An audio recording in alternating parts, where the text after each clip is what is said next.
Alongside Patrick Brown, I'm Ryan Callahan, GoVols 24/7, here with this no-huddle for Tuesday of college football playoff week. Tennessee getting ready to take on Ohio State on Saturday night in Columbus, Ohio. And Patrick, for the first time since August, we got a glimpse of Tennessee on the practice field. Had to get, Just a little bit. yeah, brief glimpse, 10, 15 minutes or so. Part of the college football playoff requirements. Obviously, that's why we've got to see them today. But Patrick, some guys in red, as we would expect, including Squirrel White. What do we know, I guess, based on what we saw today about the health of this team?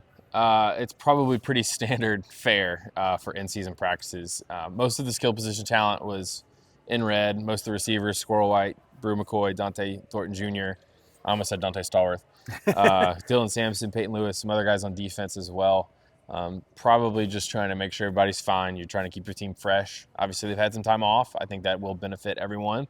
Although, as Bryson Easton said, wrapping up interviews they're ready to go play after 2 weeks off. So, Squirrel, obviously, I think it was his right shoulder that bothered him most of the season. He had a brace wrap on his left arm, so he's got a couple different things. But I asked Brew McCoy about the wide receivers having to play through toughness or play through injuries and being tough, and he said it's kind of what you have to do in this league. It's kind of what you have to do in this game. So, obviously, they've pushed through that, and they hope to have some guys fresh and be ready to go on Saturday night. The other exciting part of getting to see this team on the practice field, an early glimpse of most of Tennessee's class of 2025 signees, a few guys still not on campus yet, a couple guys that weren't doing much today or were out, but regardless, a lot of the guys already on campus, including five-star offensive tackle David Sanders, the big quarterback that you guys saw for the first time out there next to Nico Iamaleava, George McIntyre, wearing number 18. We'll see if that sticks. Very temporary numbers for all these guys. But we got a glimpse of those guys. Anyone that caught your attention? I thought, a lot of people probably seen David Sanders for the first time. Hard not to be impressed by him, right? Yeah, it looks like he could probably start at right tackle on Saturday night. I mean, he looks about as college ready as you possibly could get for a big guy like that. So, and he was not in a scout team jersey. He was in a regular white offensive player jersey. So I do think he is using a lot of some of these newcomers in scout team roles. We didn't see a lot. We don't know who any of them are because we got no roster. They're all in different jersey numbers. Some of them are wearing jersey numbers of the Ohio State players. They are figured out some of them. Mimicking. So, Ryan's got a photo gallery up on the site. We've got practice observations up on the site as well. But, that's always – Sanders has got to be the big one just because he looks like – you see him and he looks like a five-star. He always has, but even in pads now, he looks the part. And Travis Smith and Rodarius Jackson, wide receiver, I thought good-looking athletes.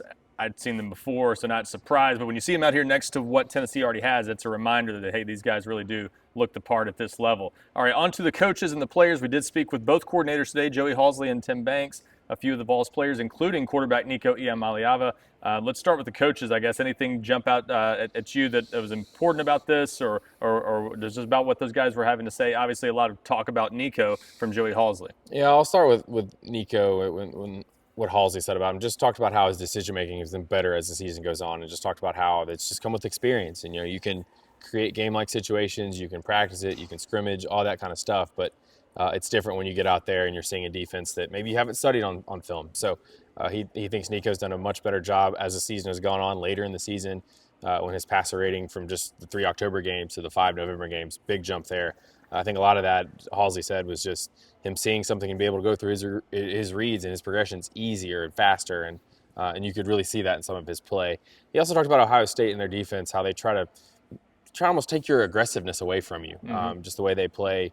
Obviously very good up front. This is a group that a lot of players and coaches have talked about here, the Ohio State being really in sync in how they play. So obviously they've got a lot of talent. They've got a lot of veterans. I think when you look at this team, you look at the offensive skill players, and that's where some of the starry eyes can be. But there's a lot of older guys on this defense. They brought in Caleb Downs, the safety from Alabama, but they're a really hard-nosed team, a lot of older guys that have played in the system under Jim Knowles. So it's a tough defense, but Tennessee's got to find some cracks in it and exploit those. And some other teams have had some success. Right. Oregon scored a good number of points against them. So Michigan ran the ball. Michigan ran the ball. So some of those numbers you do wonder sometimes with Ohio State. Almost every year they play so many offenses in the Big Ten that aren't that impressive. How will that translate to playing an SEC team? Also, a couple of the players, Nico obviously talked a little bit about it.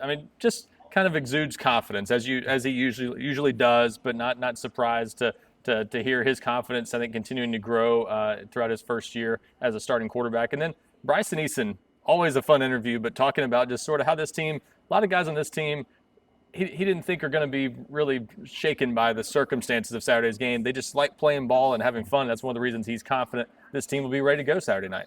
Yeah, and this is something we've heard the last couple of days now, Ryan, is this is a goal for this team, was to get to this game, to get to the playoff.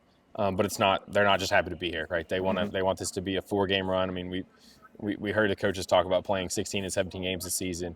Obviously, on defense with Tim Banks, that group has played enough guys to be ready to go play a 17, 16 game season. So they've talked about winning a national championship. It's still on the table for this team. So they're obviously carrying that focus and into this game, and that's what you got to do. You can't make it bigger than you need to. And as Josh Heupel likes to say, you got to make ordinary things and do them at a high level. So and you just got to prepare how you do. But I do want to add a couple of things. A lot of talk about Mike Matthews today, and Tim Banks, something he did say is that they really have liked Edwin Spillman. People maybe wondering about Jalen Smith transferring, how that's going to affect the linebacker situation. It seems like they're just going to plug Spillman in there. And Banks said that he's going to have a big role in this game. Obviously, Mike Matthews played a lot against Vanderbilt. With some of the receivers they've got banged up, he's not banged up because he hasn't played a whole lot this season. So those could be a couple of guys that have maybe not made a huge impact on this season necessarily, but could be factors in this game as Tennessee goes up there and tries to go win. And I would be remiss if I didn't throw in some talk about the weather. It's come up in every media availability. Nico got a chance to talk about it today. He's obviously a guy from Long Beach, California, not used to playing cold weather. He said, hey, I played in a 7-on-7 tournament in Chicago that was pretty cold one time. Went to the semifinals, he said, threw a couple touchdowns. So he didn't think it was a big deal. He kind of said that's more of a media storyline than a real thing. What were your thoughts on what he and other players have had to say about the weather? Brew McCoy said it's a mental thing, but he also said you have to be aware of it. Like if you're a receiver and you feel like your hands are cold, you got to go maybe wear different gloves. Yeah. Maybe you have to prepare a different way. Maybe you have to, at halftime, go put another layer on. You have to be cognizant of it if it's impacting your play, but you also can't let it impact your play. So, and there was even a question about how they keep the footballs warm during a drive, which, if they're warm, they're better to grip. If, we're getting into some Deflategate, Tom Brady Patriot stuff here, but that's stuff that you have to be a little bit cognizant of. But is it going to have any impact on the game? It shouldn't. Both teams have got to play in it. So I think Nico's probably right. That's probably overblown. I don't think it's going to be blizzarding as far as we know. Yeah. It'll just be cold. So that if it was in the snow, then you're talking about the field being different.